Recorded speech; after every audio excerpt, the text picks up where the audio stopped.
We're at Kohler Brothers with garden author Deb Lambert on this spring-like day here in mid-November. Good morning, Deb. Good morning, Rick. What do we got today? Thanks for coming by. Yep. Well, we've got quite a few things to show people. If you think this is a boring time of year, think again, and look at the material that's still available. And if you indeed have some of this material in your own yard, you'll really know what it's all about as far as fall color and fall interest going into winter as well. And the material we have in front of us here is certainly a really good example of that. From the dwarf boxwood that we have down here, which is nice as an individual specimen, get clipped low as a formal hedge. It works both ways. To some of the topiaries that we find in here that are all pruned up, that can be a handsome accent in any garden or maybe even by an entranceway, to the pieris or Japanese Andromeda, many different strains that we have, and some of them will get a little bit of a fall coloring like you see there, but what we really love about these is the buds, and a lot of the buds on these have a really pretty pinkish or reddish tinge, and they'll hold that all the way through the winter, so that gives you another element of interest in the garden.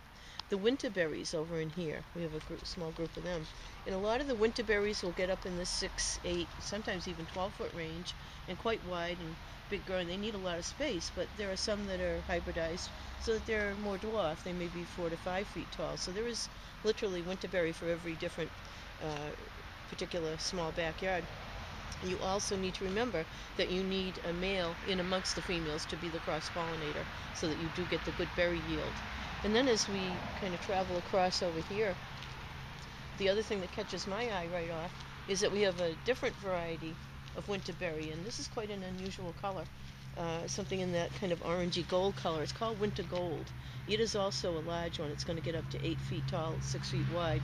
But what a handsome color in the landscape. And the birds love it. Anytime you plant winterberries, you are going to see birds. Oh, okay. So the cardinals, the mockingbirds, and if there are enough berries left by the time the robins come back, they absolutely love them. And I've had them out there kind of duking it out over the berries to see who's going to get the most, but because they are very territorial.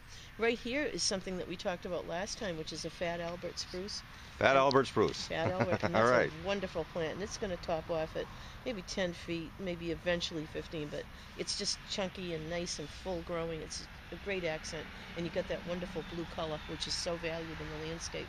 And it's beautiful all times of year. Of course, anything that's evergreen kind of pops in the winter, and you really do notice it. You could maybe combine that with some of the golden camycypris, the very graceful arching foliage of that would be a nice foil against that. And during the season, they look nice if they're planted in with the red-leafed Japanese maples. Nice accent for them, too.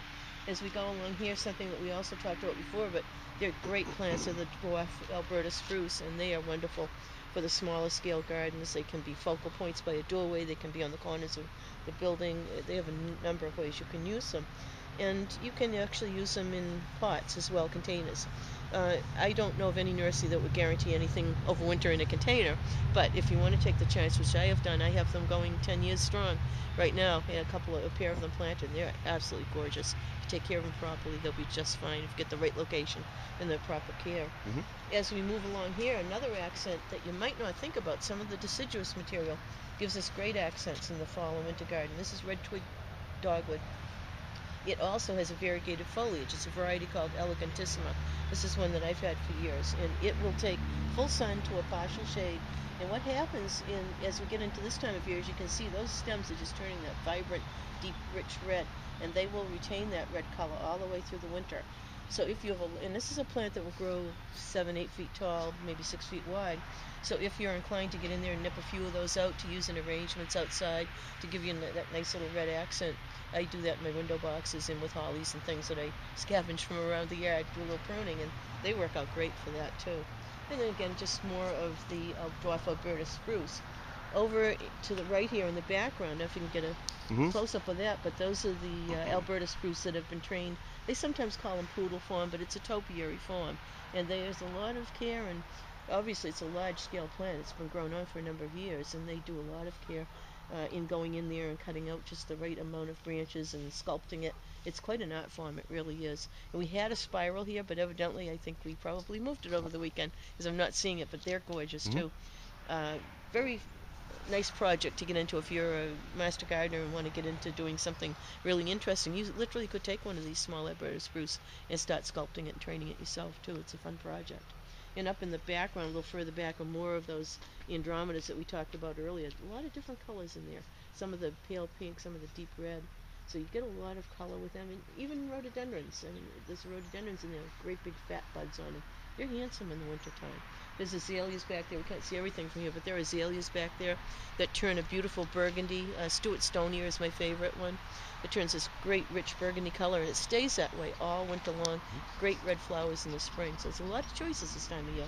All right, that's garden author Deb Lambert with more stuff online. I'm Rick.